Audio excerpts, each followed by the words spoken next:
যে কোনো নিরামিষের দিনে গরম ভাত কিংবা রুটির সাথে যদি পনিরের এরকম একটা সুস্বাদু রেসিপি থাকে তাহলে তার কোনো কথাই নেই। নমস্কার বন্ধুরা, লিনাস কিচেনে আপনাদের সবাইকে স্বাগত জানাই। আজকে আপনাদের সাথে পটল আর পনির দিয়ে পটল পনির রেসিপি শেয়ার করব।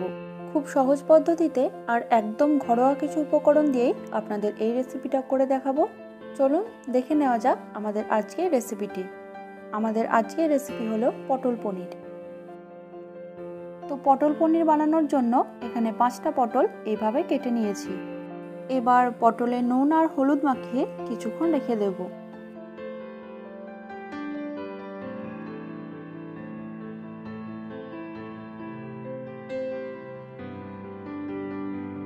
এরপর এখানে নিয়েছি 200 গ্রাম পনির। পনিরটাকে এখানে আমি কিউব করে কেটে নেব।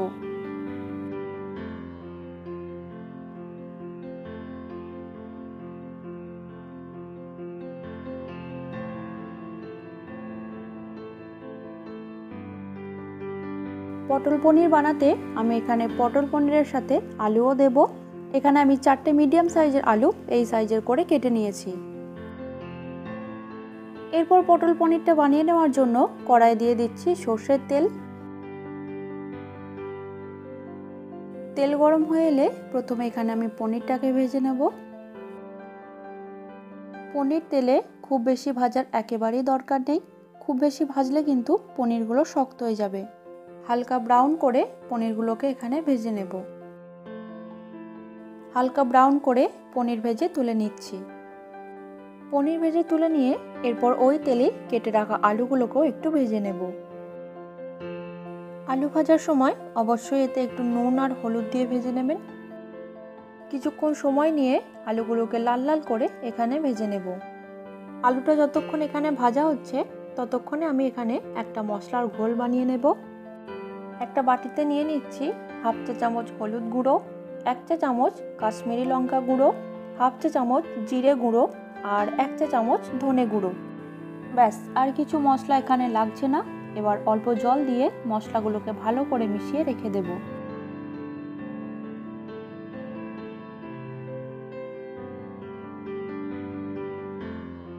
এদিকে আলুগুলো লাল লাল করে ভেজে নেওয়া হয়ে গেছে। এবার আলুগুলোকে তুলে নেব। আলু ভেজে তুলে নিয়ে এরপর ওই তেলেই নুন আর হলুদ মাখিয়ে রাখা পটলগুলোকেও একটু ভেজে নেব।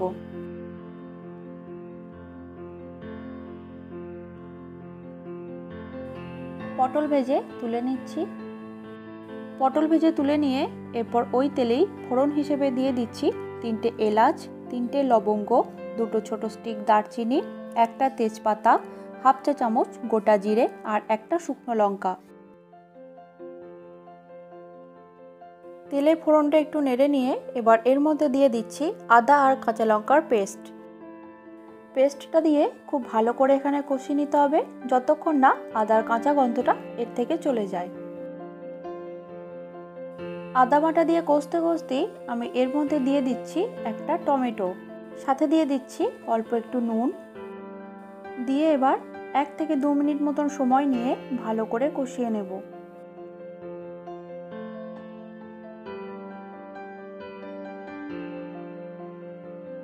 আদা আর টমেটো ভালো মতন কুক হয়ে এলে এবার এর মধ্যে যে মশলার ঘোলটা বানিয়েছিলাম সেটা দিয়ে দিচ্ছি। মশলার বাটিটা ধুয়ে খুব সামান্য একটু জল দিচ্ছি। দিয়ে এবার আরও 20 থেকে 30 সেকেন্ড মতন এটা কষিয়ে নেব।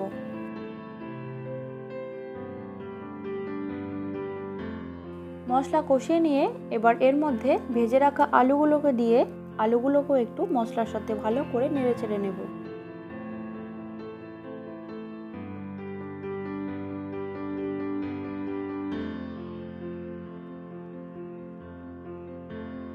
আলুগুলোকে মশলার সাথে কষিয়ে নিয়ে এবার এর মধ্যে ভেজে রাখা পটল আর পনিরগুলোকে দিয়ে দিচ্ছি। পটল আর পনির দিয়েও একইভাবে এখানে মশলার সাথে ভালো করে মিশিয়ে নেব।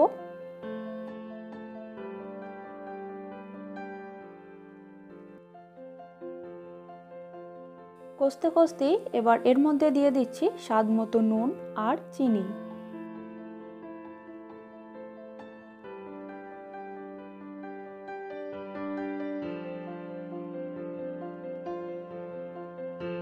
সব কিছুকে ভালো করে কষিয়ে নিয়ে এবার এর মধ্যে দিয়ে দিচ্ছি পরিমাণ মতন জল। জল দেওয়ার পরে এবার ঢাকা দিয়ে লো টু মিডিয়াম ফ্লেমে যতক্ষণ না আলু আর পটল ভালো মতন সেদ্ধ হচ্ছে ততক্ষণ এটাকে কুক করে নেব। মিনিট 15 পর ঢাকাটা খুলে দিচ্ছি।